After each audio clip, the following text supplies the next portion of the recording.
Mr. President, ladies and gentlemen, the Middle East is not exactly renowned for producing good news, and few expected this year to be any different.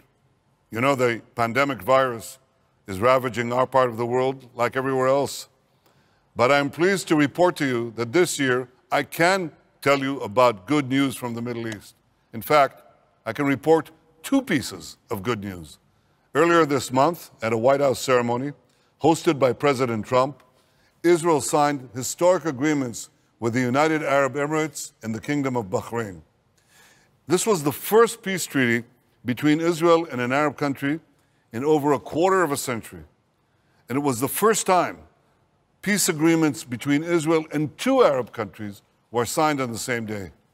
These new agreements will bring our peoples the blessings of peace and the enormous benefits that come with more trade, more investment, more commerce, transportation, tourism, increased cooperation in so many areas. I also have no doubt that more Arab and Muslim countries will be joining the circle of peace soon, very soon. This good news about peace came about because of a clear break with the failed strategies of the past. For far too long, the Palestinians effectively wielded the veto on peace between Israel and the broader Arab world.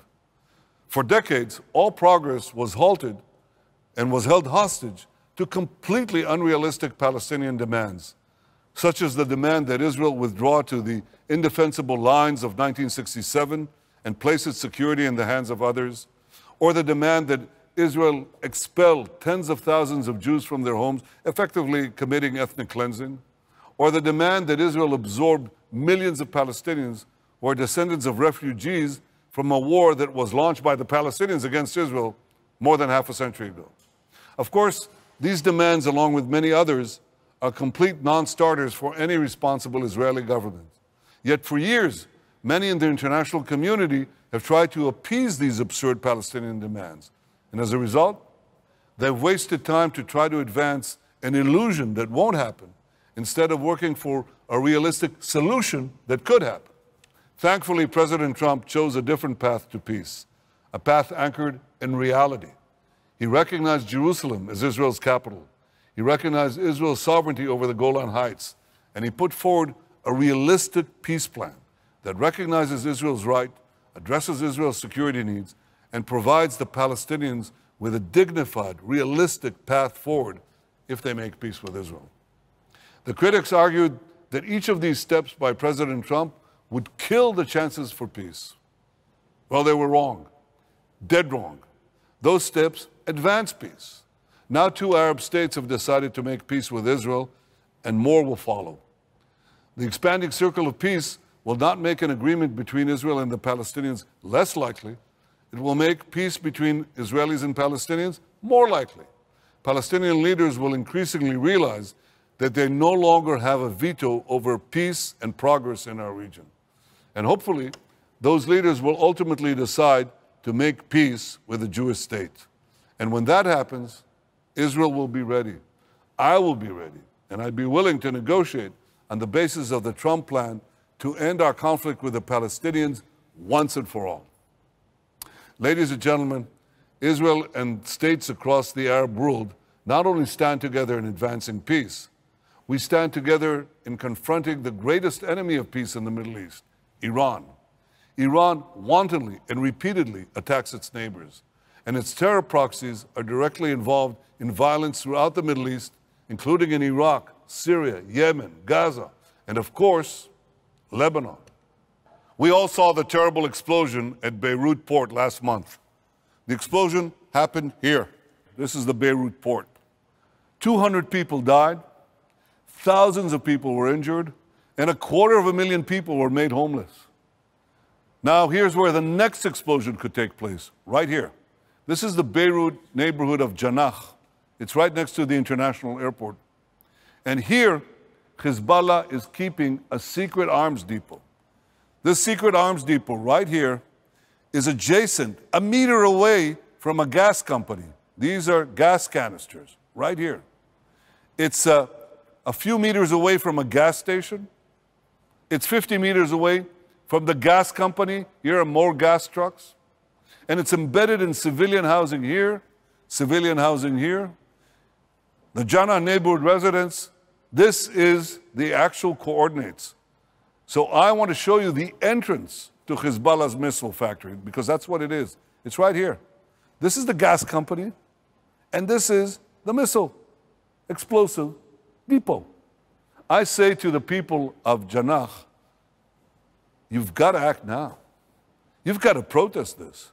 Because if this thing explodes, it's another tragedy. I say to the people of Lebanon, Israel means you no harm, but Iran does. Iran and Hezbollah have deliberately put you and your families in grave danger. And what you should make clear is what they have done is unacceptable. You should tell them, tear these depots down. Just a few days ago, one of these depots exploded at Ein Kana in South Lebanon. And that is why the international community must insist that Hezbollah stop using Lebanon and Lebanese civilians as human shields. Ladies and gentlemen, we must all stand up to Iran, and President Trump deserves praise for doing exactly that. First and foremost, I commend President Trump for withdrawing from the flawed nuclear deal with Iran. In 2015, I stood alone among world leaders in opposing the shameful nuclear deal that was made with Iran. I opposed it because the nuclear deal did not block Iran's path to the bomb, it actually paved its way to it. I oppose it because the deal's restrictions on Iran's nuclear program were only temporary and were in no way tied to Iran's change of behavior. Now Iran has violated even those temporary restrictions. Because of these violations, Iran will have enough enriched uranium in a few months for 2 nuclear bombs. And Iran has been working on a new generation of centrifuges, it's called the IR-9, which will multiply Iran's enrichment capability 50-fold. Ladies and gentlemen, there is no question that Iran is seeking nuclear weapons. The once secret nuclear archive Israel's agents obtained from the heart of Tehran proves that beyond a shadow of a doubt. In the run-up to the nuclear deal, Israel was told, especially by our European friends, that any Iranian violation would be met with a quick and severe response. But in the face of Iran's brazen violations, in the face of the irrefutable evidence of the nuclear archive, the Security Council has done, well, absolutely nothing. And wedded to the failed nuclear deal, the Security Council also still refuses to see what was obvious to anyone who understands anything about the Middle East.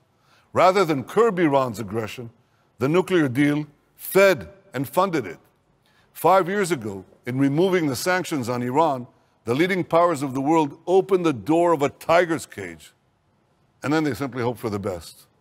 But instead, exactly as I warned 5 years ago, we who live in the Middle East are suffering the consequences of that irresponsible deal. A richer and emboldened Iran used the billions that flowed into its coffers to fuel its campaign of carnage and conquest across the region. Well, thankfully, President Trump recognized the disastrous nuclear deal for what it was, and he acted. He restored U.S. sanctions, forced countries to choose between doing business with America or doing business with Iran, and took out the world's most dangerous terrorist, Qasem Soleimani.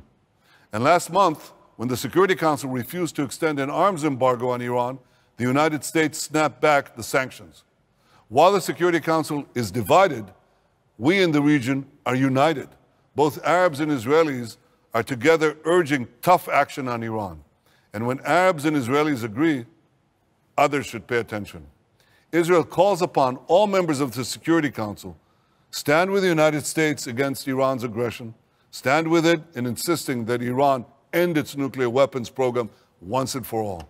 Stand with the United States in confronting the greatest danger to peace in our region. And if you do, I am confident that in the years ahead, we will be able to celebrate more good news from the Middle East. Good news for Israel, good news for our Arab neighbors, and good news for the world, for all those who seek peace, security, and prosperity. Thank you.